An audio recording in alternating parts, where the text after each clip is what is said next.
Hello guys, welcome again to Earn Money at Home Worldwide. And right now we will have another video presentation and we will discuss about Bitcoin. Kung ano nga ba nangyayari na sa Bitcoin, medyo matagal na tayong hindi nag-update, no? At nabisi tayo sa Forex. So meron tayong pinost dito sa ating community ng Asasi Crypto and Forex community about bull run ng crypto. Talaga bang may bull run pa? Kasi bakit hanggang hindi na tumaas ng 69 or 73,000 US dollar ang presyo ng Bitcoin. At ngayon, kasalukuyang nasa 54,000 US dollar siya. Bumagsak pa from 63 nung nakaraan. Ang laki ng binagsak. Well, yan ang pag-uusapan natin ngayon. And then, we will discuss about Bitcoin halving. At alam nyo ba na meron din itong relasyon ang market no sa US presidential election na mangyayari sa November 5.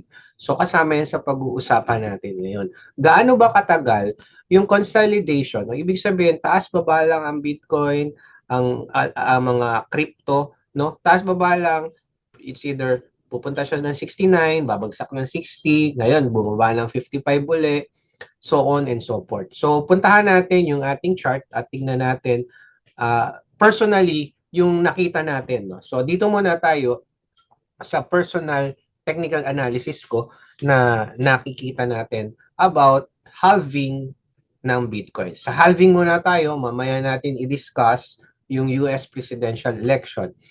Now, kung mapapansin nyo guys, alam na natin ito, which I discussed in my previous video about halving, na kung saan every halving, no? Kung every halving, i-ano lang natin to, punta tayo dito sa, hindi kasi ito kumpleto. Yan. Okay. Later on, di-delete natin to. Okay. So, dito tayo sa halving natin.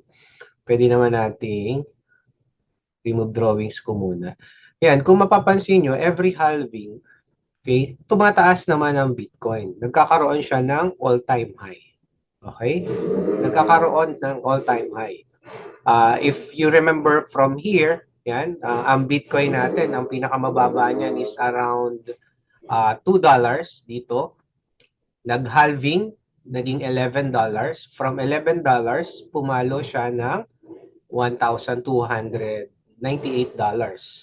Dito naman, nung halving, nasa 642 siya, pumalo siya ng 18,000 US dollar. Pero bagsak din siya ng 3,000. So imagine that, yung pagtaas siya pagbaba. And then, recently, nung 2020, nagkaroon ng halving, Bitcoin is around $9,000. Pumalo siya ng 69. Actually, 73. 73 nitong bago na mag-halving. So, 3 beses siya nag-peak dito sa ating sa ating Bitcoin chart. Okay? Kung mapapansin nyo, tumaas siya, no? Tumaas ng 3 beses. So, kung makakita natin yung presyo dito, guys, no? Ayan yung una, nag-69, 63, pumalo ng 69, then bago itong halving itong 2024, March ba to? Check natin yung price niya kung kailan. Yung pinaka-peak niya na 73. Nitong March lang, no? Pumalo ang Bitcoin. Itong pagpalong to, kung maaalala nyo, ito na yung naging ETF na ang Bitcoin, which means listed na siya sa US market, no? Sa US market, naging legal na ang Bitcoin legally, katulad ng gold noong 2004. Kaya nakita natin yung pagtaas. Which ang mga discussion na to na banggit ko na guys, noon pa, no? Noon pa na sa mga previous video ko nung nag-update tayo ng halving. So medyo matagal na tayong hindi nag-update. Ano ba yung nangyari? Now, tignan natin yung chart na ginawa natin, no? May ginawa tayong chart. Oh, yun. Okay. Ayan, yung ginawa nating chart nung halving sa bawat halving. So pansinin niyo na kapag ka may halving, hindi naman matik na tumataas agad ang market. Tulad nito, nag-halving tayo ng November 28, 2012. Meron tayong mga December 10 lang 2012. So November, 1 month actually, ayan, 42 days ang kanyang pinump. Ang kanyang tinagal bago siya nagpump. Pero makikita nyo guys, dito sa tatlong halving natin, ito yung merong dalawang halving na nakaraan. Ito yung merong similarities. Umabot halos siya ng 140 days na consolidation, raging, okay, bago nagpump ang market, at umabot din siya ng yung unang mga all-time high niya is around 520 days ang average, no? 520 days. Ayan, kung makikita nyo. So for example, nagkaroon tayo ng halving ng January 9, 2016. Ang pinaka-last red bago isang pump at retracement, ito, umabot ng 140 days. Nung 2020, kung makikita nyo, may kaunting pump, retrace. Ang pinaka-last red niya, ito, September 28, 2020, umabot ng 140 days. Okay? So we are expecting, tapos, ito na nga, every October, makikita nyo, may baba, pero angat, baba, angat. Every October, nag-start ng tumaas. So, mapapansin nyo, ngayon, we are now in 147 days. Medyo mas matagal o similar dito. So, hindi nalalayo na anytime from now, matatapos na yung consolidation natin dito, yung consolidation ng ating Bitcoin, pwede na yan tumaas, pero syempre, may retracement yan in between.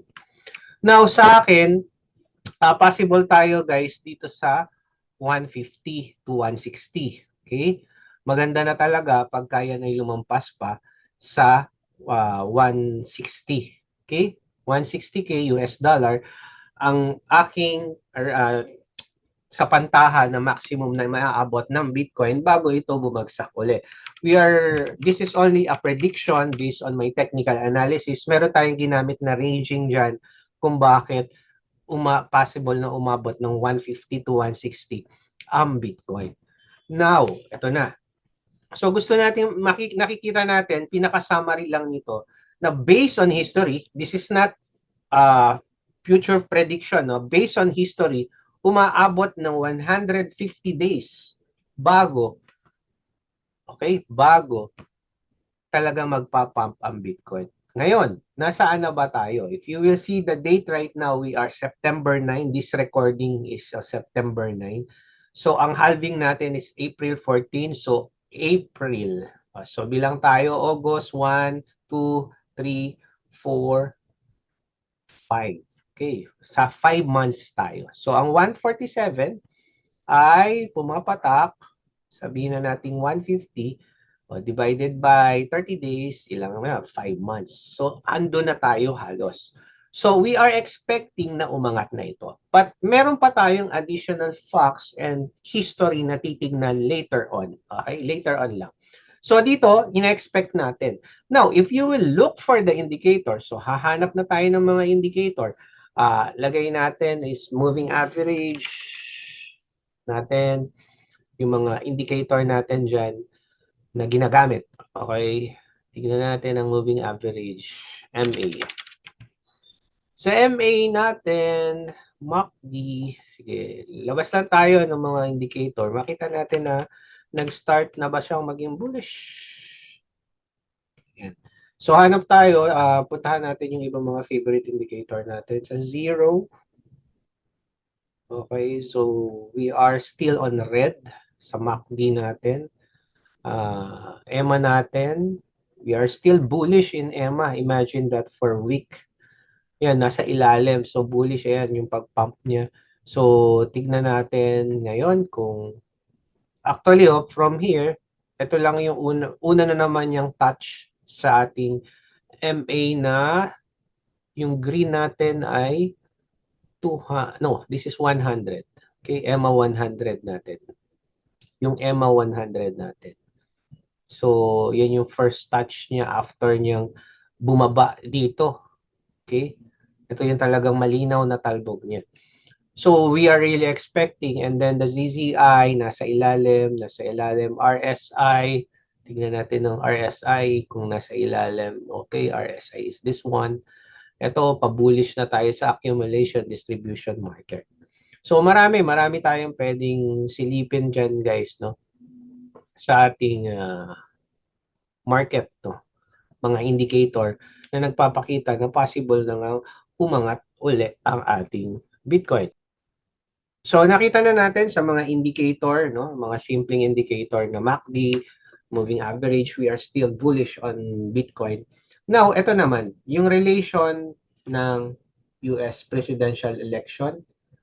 So, ito yon guys. So, kanina, pinag-usapan natin, ito galing to kay analysis to ni Max Bitcoin, no? Si Max because Bitcoin. Ayan. So meron siya dito na bear market, halving, kung ilang panahon. Ayan. And then pinakita niya dito which is the possibility of the cycle. Ito yung 2024. Andito pa lang tayo. Ayan, nandito pa lang tayo. And then where possible tumaas. So kinuha niya to, tinignan niya yung prediction ng based sa history. And then, sabi ko nga sa inyo, a total of 534 bars from every year, no? From the cycle, from bear market to the next cycle. Meron siyang nakita doon. Now, ito rin yung isang halving, 165 days, 162 days. Ito naman, 160 days. Kay Max din to. Pina-file ko kasi siya, isa sa may pinakamagandang technical analysis. Kinompare niya ang NVIDIA asset to Bitcoin. Ayan din. Meron ding final bear trap na katulad ng nangyari sa gold, meron din ganyan sa gold. Actually, kung titignan nyo, it's a final bear trap. So, ngayon, nandun na tayo sa area na yon. As per technical analysis, guys, hindi natin na. Eto na, papasok na yung US presidential election. Every November kasi guys, nagkakaroon ng US presidential election. Every November, every 4 years ng sa US, no? So November 2012, 2016, sumasakto yan, no? Nakakagulat naman, sumasakto yan sa halving ng Bitcoin. Normally, mauuna ang Bitcoin halving and then mamaya may makikita kayong chart. And then, ano pinapakita niyan? Every time, no? Every time na merong, this is around 300, kung makikita nyo, 385 days before the US election, hindi pa pump na pump ang Bitcoin. Okay.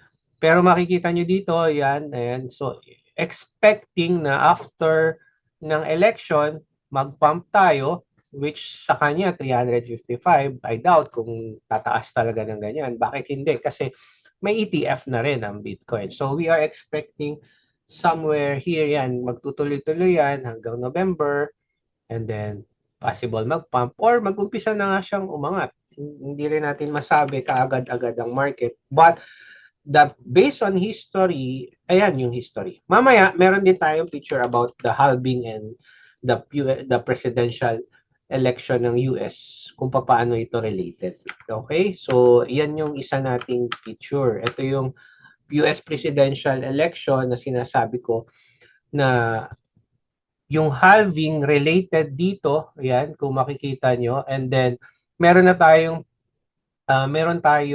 tanggalin natin to, yung dami ng bars, possible naglalaro sa 57, 50, 55. Let's say 50 bars ang pump na yan. Okay, naglalaro siya ng mga 50 bars. We are on, I think this is, hindi ko makita yung, niya. 1 week. This is 1 week setup. So, 50 weeks siya possible na magtaas. Kung makikita nyo ang volume, 18 million thousands, 14,000, 12. So, bababa na ang volume possible ng Bitcoin dito. Pero ang sure, magpapump siya. Kung makikita nyo, ito, kaunti lang yung pumpa niya after ng election, doon na bumuhos. Dito, hindi pinakita yung halving dito. Pero nag-cut na yata halving November something ito dito. Okay. Pero kung makikita nyo ngayon, we are expecting maglalaro pa tayo ng konti, consolidate pa, bago tayo mag-pump. So yun ang sinasabi nila, no? This is the best time to buy an altcoin. Ito yung isang senaryo natin na malinaw din. Okay. Nasaan tayo? Nandito tayo ngayon. Okay. Sa area na to. Actually, nag-53 na tayo. Bumaba ng kaunti. So ito, so area na to, 55. Dito tayo sa area na to. And then election will be here. Kung makikita nyo, ito election din noon. Election din to. Pump ang market. Pump ang market. Okay, so we are expecting na sa election natin dito, market also will pump. Similar sa nangyari ng 2016-17 cycle, 2020 cycle, 2024 cycle. So guys, no, kung makikita nyo, yung pinapakita natin is based on history itself. Lagi natin sabi, this is not a guaranteed, no, na yun ang magiging ating prediction. But based naman sa technical analysis, if you will use si Hopi Placa yung nagumpisa talaga na maglabas about gold batch trading strategy na tinuturo natin sa kabilang video.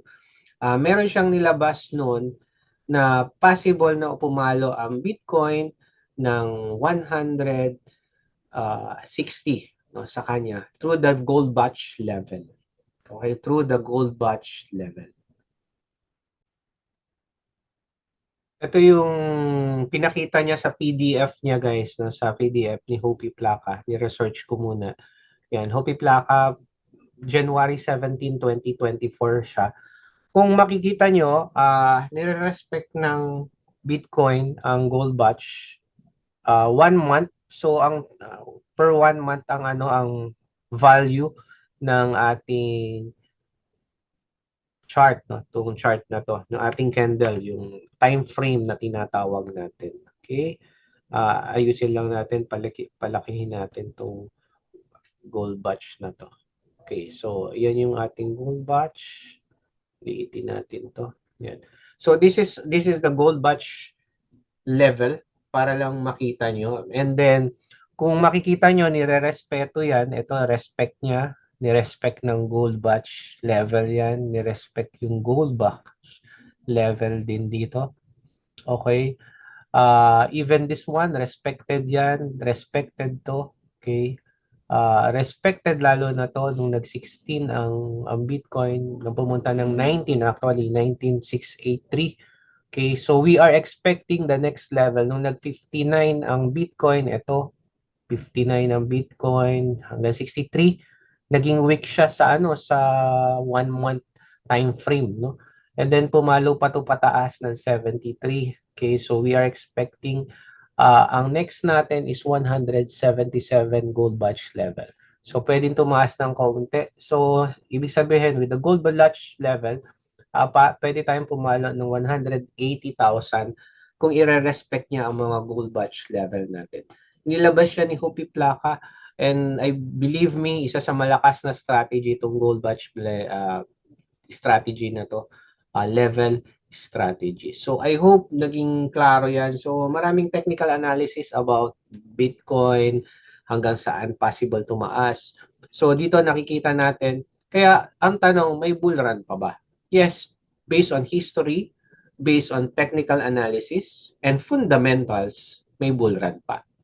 Unang-una, tandaan nyo, na ang gold, sabi ko nga sa mga nakaraang video, ang gold noong 2004, okay, noong 2004, nung nag-start siya na maging extended trading fund, no? Ibig sabihin listed, no, na asset na pwedeng i-trade sa market ng US, nagumpisa siyang bumulusok for many years, for 8 years, kung hindi ako nagkakamali, sa mga nasabi ko nung last time sa mga video.